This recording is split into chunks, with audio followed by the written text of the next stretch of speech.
Good morning, everyone.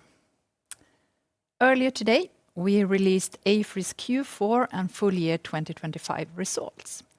I'll start by taking you through the main highlights from the report, and then I will hand over to our CFO, Sandström, who will share more details on the financials. Let's begin with a brief overview of the full year of 2025. To summarize the year, it has truly been a year of laying the foundation for sustainable and profitable growth for AFRY.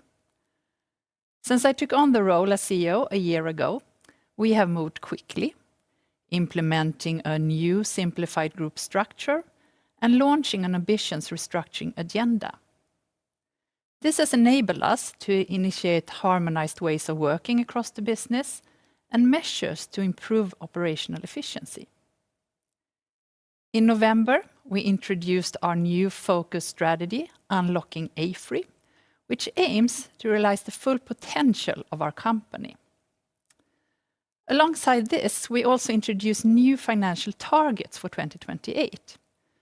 As we enter 2026, we are already well underway in executing on our strategy. While we have driven change across the organization, it has been absolutely essential for us to maintain the business momentum and continue delivering to our clients, which remains our top priority. This has meant a strong focus on capturing opportunities in sectors with significant growth potential. At the same time, we have navigated challenging market conditions in several of our segments this year. Global uncertainty has remained high, impacting the overall investment sentiment across many sectors. We have also adjusted capacity throughout the year in line with our strategic priorities, which includes market-related capacity adjustments. This has, together with a significant currency effect, had an impact on our sales development for the full year. We also experienced a weak calendar during 2025, which impacted EBITDA by -128 million, while the calendar-adjusted EBITDA margin was in line with last year. Based on AFRY's financial position and results for the year, the board proposes a dividend of 6 kronor per share for 2025.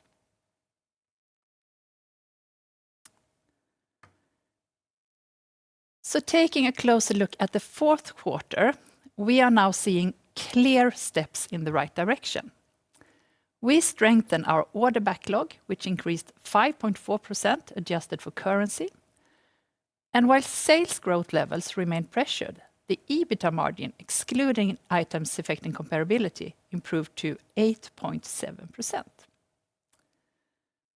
I was also glad to see that the utilization rate increased year-over-year for the first time in 14 quarters. This reflects our strong focus on operational efficiency and our commitment to improving this metric. In the quarter, we also made significant progress in our restructuring agenda to optimize our portfolio and adjust capacity. Finally, we ended the year with a strong cash flow and strengthened our financial position, which gives us a solid foundation as we enter the new year.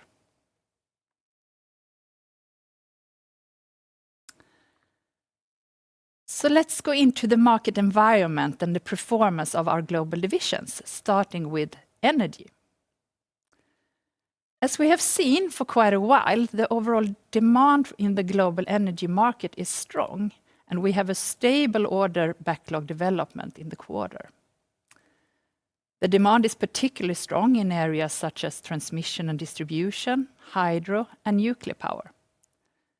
At the same time, we are seeing some regional variations in some of the segments, and this, together with significant currency effects, impacts the sales in the quarter.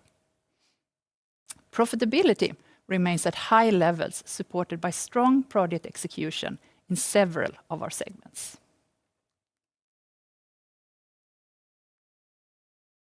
Turning to industry, the market remains mixed. This is the division where we see the most impact from global macroeconomic and geopolitical uncertainty, which continues to weigh on market conditions. At the same time, defense-related investments are driving strong demand in several areas, and the mining and metals market remains solid. Pulp and paper, however, continues to be soft. We have negative sales growth in the quarter, but despite this, we managed to improve profitability, which is a result of the restructuring efforts that we are implemented in the division. And then finally, turning to our third global division, Transportation and Places. Here we see that the transport infrastructure market remains globally strong, with public investments remaining stable across the division's markets. Demand in the real estate sector remains low, with activity shifting more towards refurbishment, public sector projects, and investment related also here to defense. The decline in net sales for the quarter is driven by capacity adjustments to mitigate the weak market in parts of the division. And this also impacts the EBITDA margin. But looking forward, this division has an important and exciting strategic journey ahead. And that's why I'm very pleased to introduce our new head of division, Richard Beard. Richard joined AFRY just a couple of weeks ago as the new head of our global division, Transportation and Places. And Richard, he brings extensive experience from leading global businesses, and his deep understanding of our industry makes him an excellent fit to lead this division going forward. He also has a strong background in leading transformational change, and I am convinced that he will be a great addition to AFRY's executive team. So welcome, Richard. Now I would like to talk a bit about some new client contracts that we won during the quarter. To start with, AFRY was awarded a contract by MEPCO for project management services related to their new paper machine line. We have been involved in the project from the development stages, and now we are continuing with assignments to secure successful completion of the project. And as you know, pulp and paper is an area where we have globally leading expertise, and this is a great example of how we support clients throughout the full life cycle of large-scale projects. We also have a very strong and long-standing collaboration with Vattenfall. So it's great to see that we now have signed a new framework agreement with them.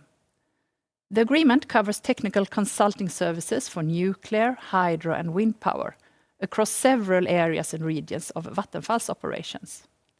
So this will be a very important agreement for us going forward. And in Switzerland, we continue to strengthen our position in the transport infrastructure market as we were selected for the expansion of the Lötschberg railway tunnel. This project is a part of a large national initiative to strengthen sustainable transport through the Alps. And we were very happy to support with our railway engineering expertise.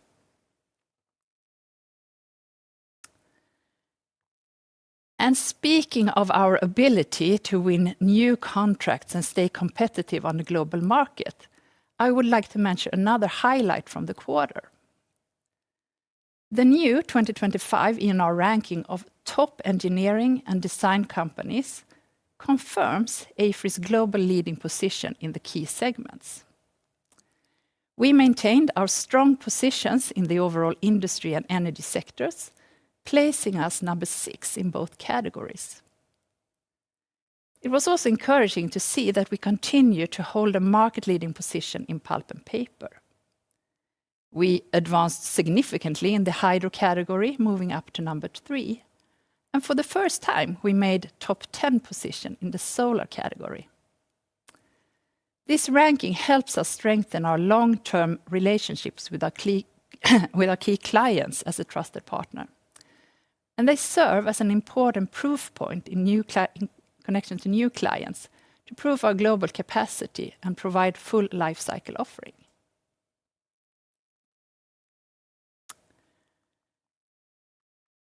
Another central element of our strategy that I want to touch upon this quarter is our attractiveness as an employer. As we are going through a period of significant change as a company, it's especially important that we closely monitor employee satisfaction and engagement. And our focus on leadership and culture is a part of our DNA and a key priority for us. And we continue to see that our employer reputation is strong. In Universum's most recent ranking, AFRY was recognized as one of Sweden's most attractive employers. We also track our attrition rate closely, and it's encouraging to see a steady decline in group attrition since 2022, and that we've been able to keep it stable throughout this transformation journey. We are confident that our strategic direction creates clearer benefits for our employees, providing exciting projects with leading clients and global development opportunities. Our healthy attrition rates reinforces our confidence in this direction as we continue to focus on attracting and retaining the best-in-class engineers and advisors. And with that, I would like to hand over to you, Bo, to talk a little bit more in detail about the financials. Thank you, Linda. So I will cover the financials for Q4 and full year 2025. Q4 showed net sales of 6.6 billion and EBITDA excluding IAC of 577 million. On rolling 12 months, we closed the year at 25.8 billion on net sales and remain right below 1.9 billion on EBITDA. For the full year development compared to last year, we carry significant negative currency and calendar effects, explaining approximately 700 million on net sales and 190 million on EBITDA.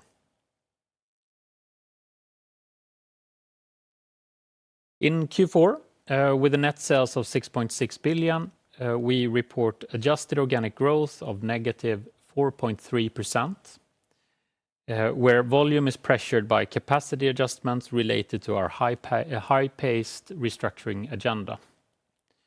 We maintain a positive underlying pricing, but the market price pressure in some segments seen in Q3 continue in Q4, and the average price development is somewhat lower than seen in the beginning of the year. Total growth is reported at -6.2%, affected materially in the third consecutive quarter by FX movements from a strengthened SEK earlier in 2025.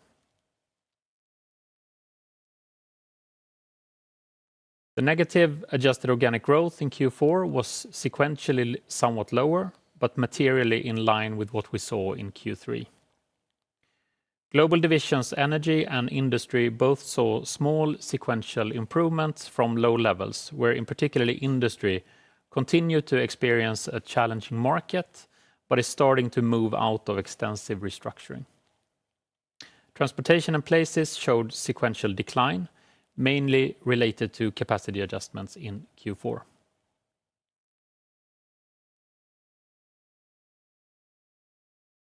The order backlog continued to develop favorably and is reported at 20.4 billion, improving to last year and in line with last quarter. Currency adjusted, the backlog has improved 5.4% to last year, despite strong comparables in Global Division Industry in Q4 2024. Given current currency headwinds and our restructuring efforts that are ongoing, we're particularly happy to see a solid backlog development in all our three divisions.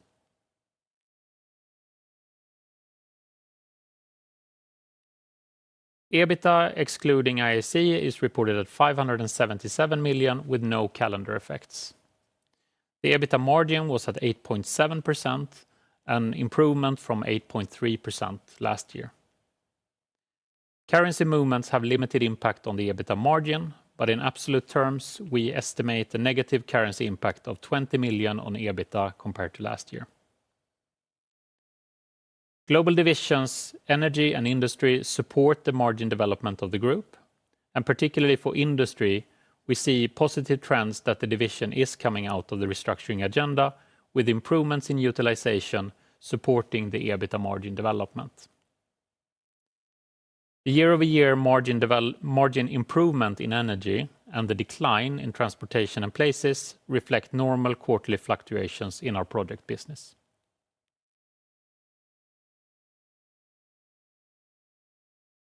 On utilization, we report a utilization of 72.8% for Q4, the highest in 2025, and in an improvement of 0.5 percentage points to last year.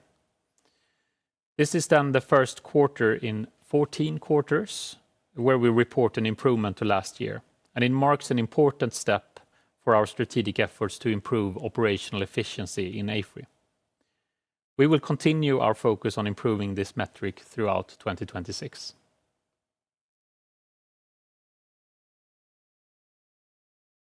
We report 161 million restructuring cost as item affecting comparability in Q4, bringing our total to 192 million in the ongoing restructuring program. The restructuring costs again primarily relate to redundancies across the group. We make significant progress in our efforts to reshape the portfolio, and as we move into 2026, we will intensify our efforts on addressing the cost base. With 2 quarters to go in the restructuring program, we estimate that total restructuring cost will be at the upper end of our guidance of 200 million-300 million.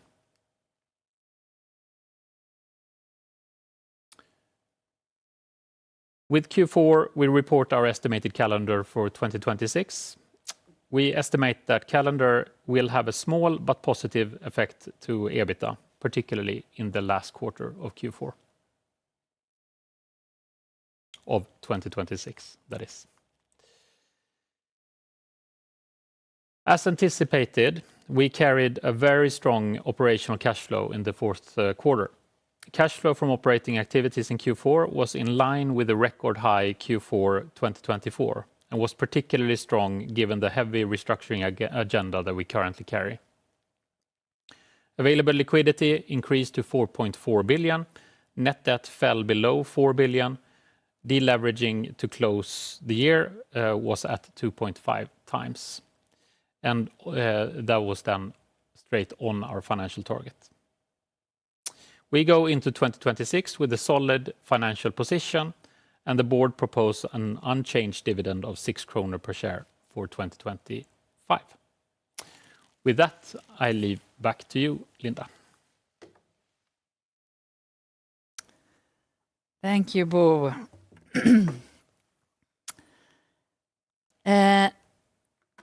Now I would like to wrap up the presentation by summarizing our main messages from the quarter and share our key priorities going forward.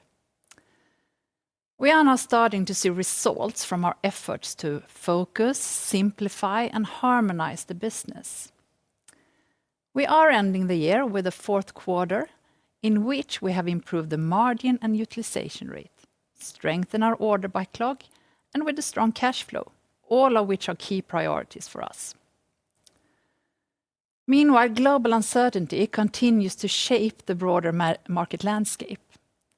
As we now move into 2026, it's essential that we maintain our business momentum and that we navigate the current market conditions effectively.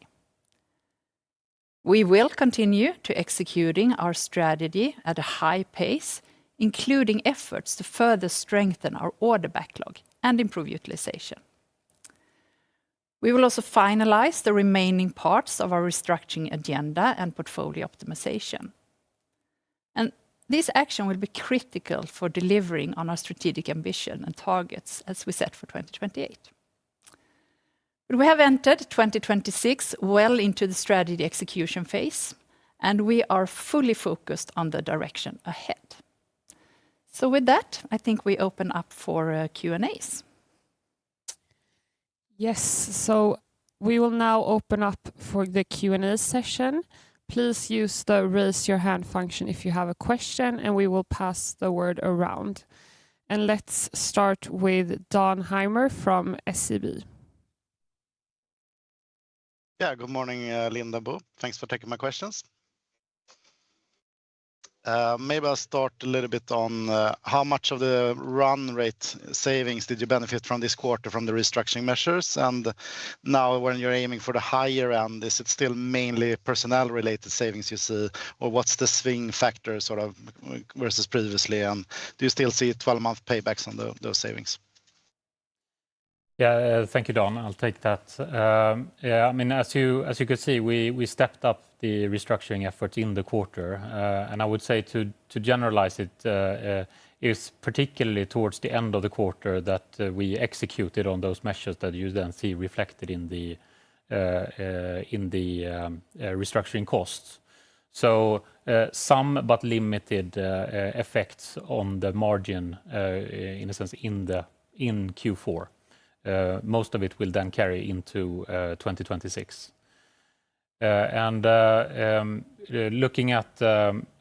Looking at what we are executing on, the entire restructuring program will be redundancy related. So it's practically personnel related, but it's personnel with the focus on different parts of the organization. So the original guidance, in a sense that we said on a payback of 12 months, it still holds. It can theoretically be a bit different, kind of quarter by quarter as we go through. But from a general perspective, it still holds on where we are right now. Understood. Thank you. And maybe a question on transportation and places as well. You saw a bit of a margin drop here versus last year. Why is the capacity adjustment not help you here like industry since you are fewer employees? Is it because the market has continued to deteriorate, or what explains? And also you say it's a little bit of low attendance. So if you can elaborate a little bit on that.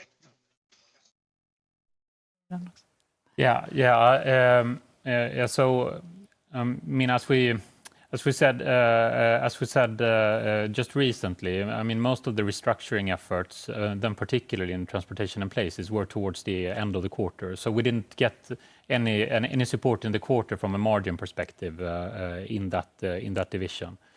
Then we see some movement on the attrition, which we also then report in the report. But I would say from a general perspective that what we see in transportation and places for Q4, we practically see that it's normal fluctuations that we see in the project business, and there's no specific effect that is particularly strong and affecting the results for the quarter. Thank you for that. And the final one from my side, you're saying that the effects are coming in late in the quarter. So I know you had a very slow start to Q1 last year.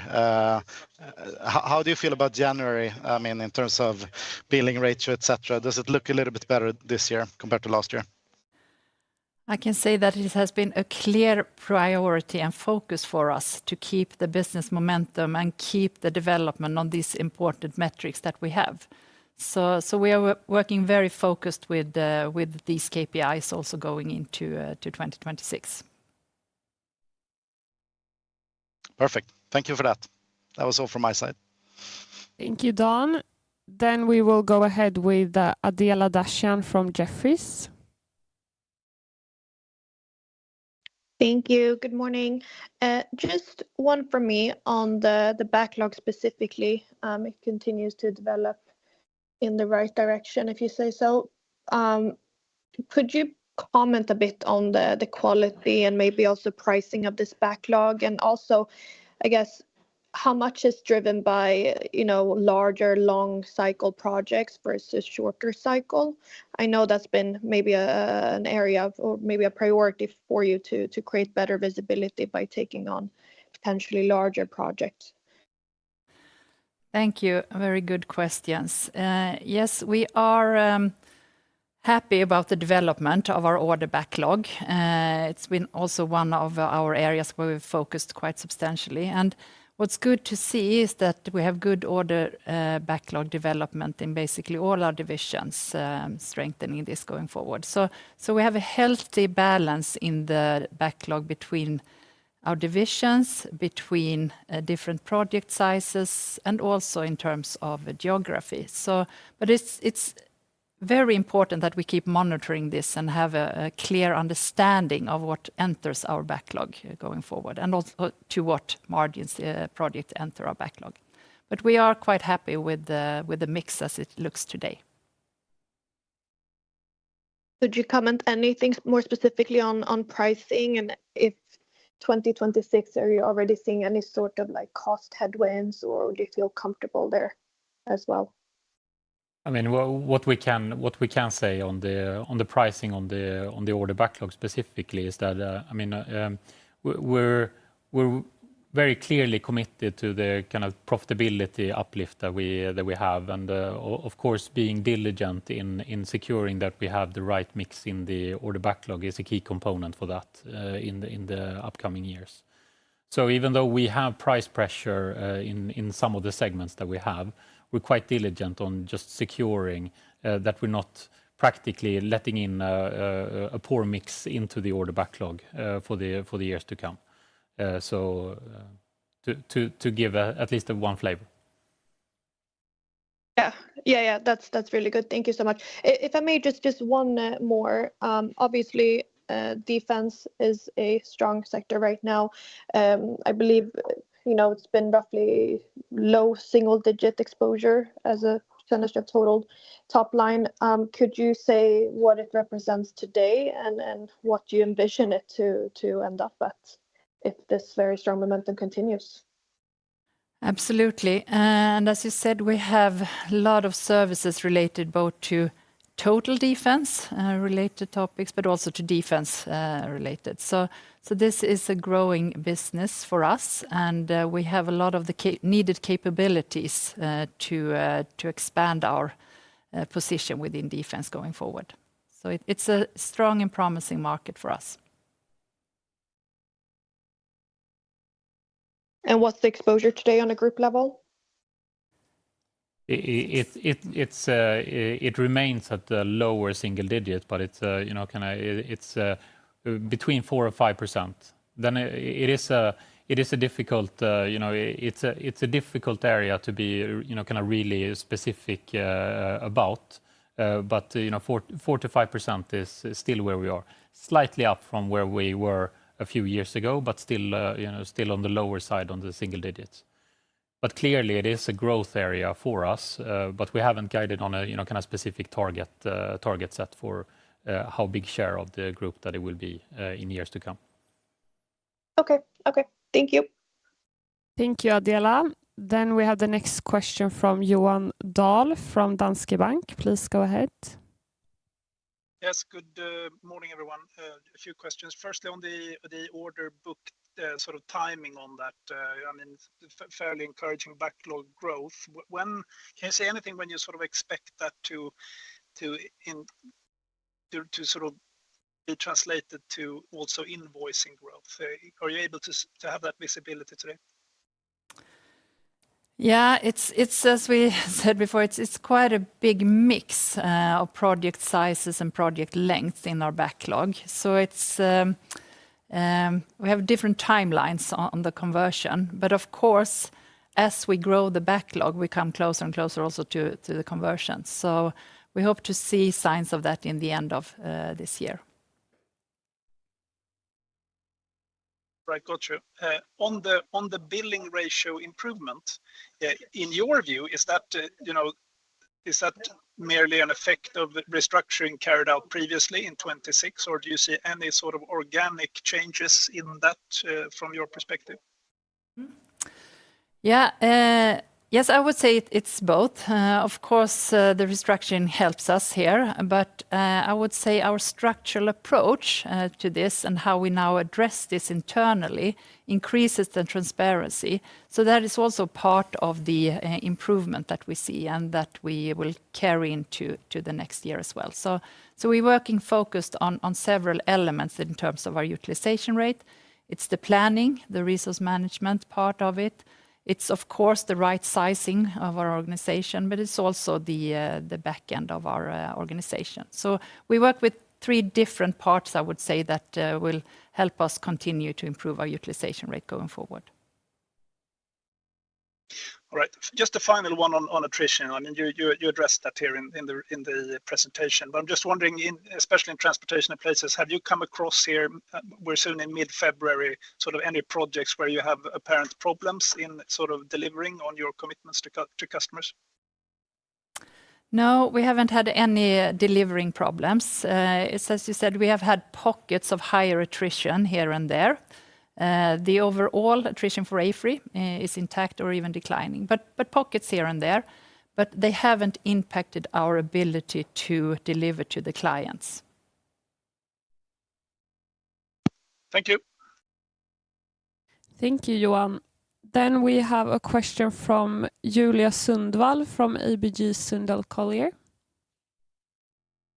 Yes. Hi, and good morning. I would like to come back to the utilization rate. I just have a question. This improvement, do you see this as a new trend, or is it just something like a one-off effect or something like that? And if it is a trend, what is a reasonable turnaround pace?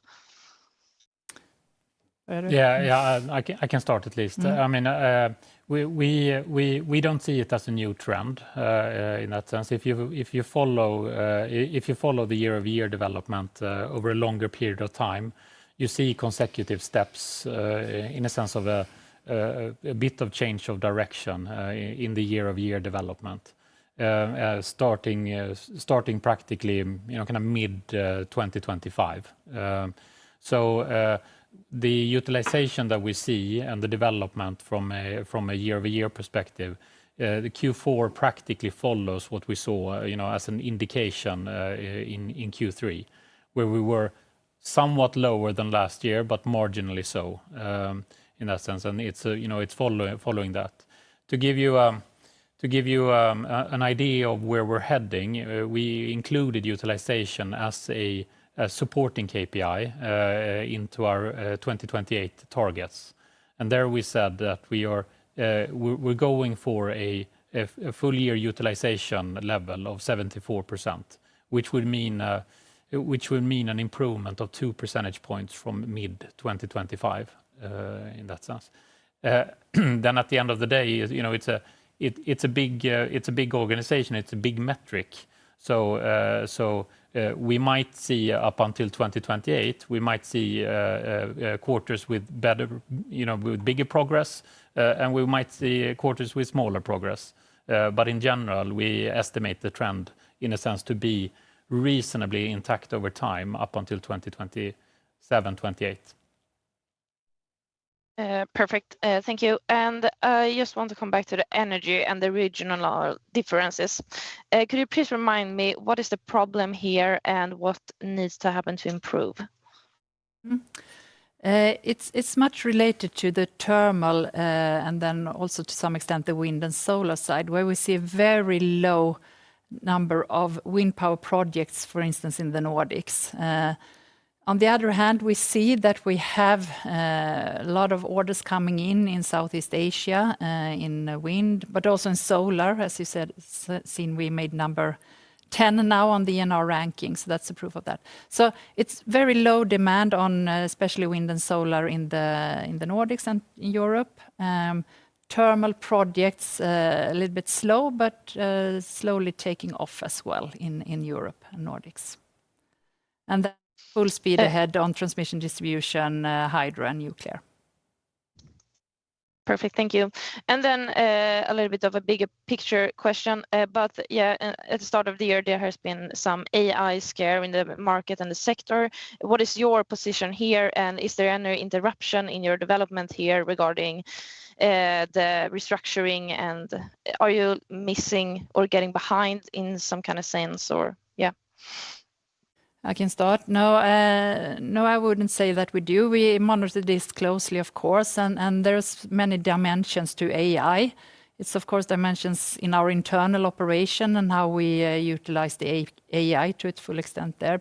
But more importantly, maybe in our clients' projects and their development journeys. So we are monitoring both of these parts quite closely. So I wouldn't say that we lag behind. And the restructuring agenda, we can comment on that. But from our perspective, kind of the AI, in a sense, both kind of impact and opportunity on our industry is not the short term. It's not the short term topic. It's a mid or even long term topic in that sense. So even though we are a part of we're taking great kind of efforts into that area, and nothing has changed kind of in the beginning of the year on that approach. Yes, and is there some sector or clients that can be more affected than others, according to you? No, not that we can comment on. No. I mean, I think you would switch it around, and then you would think of it as if it affects different disciplines or different kind of focus area, rather than affecting specific segments or sectors. Okay, perfect. Thank you. That was all for me. Thank you, Julia. And that was all the questions we had for today. So I'm going to hand back to you, Linda. Thank you so much, and thank you for following us, and see you again after Q1. Thank you. Thank you.